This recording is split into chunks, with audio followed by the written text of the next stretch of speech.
Урматтуу мекендеш, бүгүнкү видео обзорубуз Код курулуш компаниясынын Үмүт турак-жайынан болмокчу. Анткени бул турак-жай быйылкы жылы ПСОго тапшырылат. Бүгүнкү күндө жылуулоо жана фасад жумуштары бүтүп, ички подъездер жасалып аткан кез. Кененирээк маалымат комплекстин ичинен көрөлү. Үмүт турак-жайы бүгүнкү күндө толугу менен ПСО абалында тапшырылат. Андыктан компания тарабынан кире бериш входной бронированный эшик коюлат.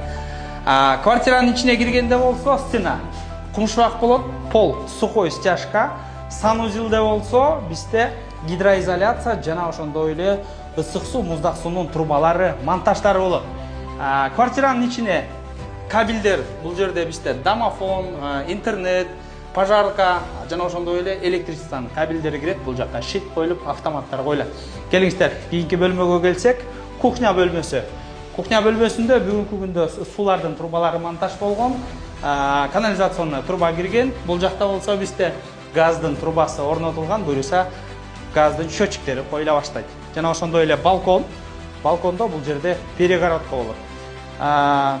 Курулуш нормаларына ылайык үйдүн сыртынан бүт бардыгы жылууланган 10 сантиметрлик базалет менен. Тепкичтер бүгүнкү күндө Кыргызстанда өндүрүлгөн нукура таштар менен капталган. Перила оцинкованный, стеналар текстура, потолок болсо Армстронг. Бүгүнкү күндө булардын баары компания тарабынан жасалып берилет. Проект боюнча Үмүт турак-жайында 3 кабаттуу бала бакча каралган. Бүгүнкү күндө мана эле жумуштары бүтүп аткан кеже.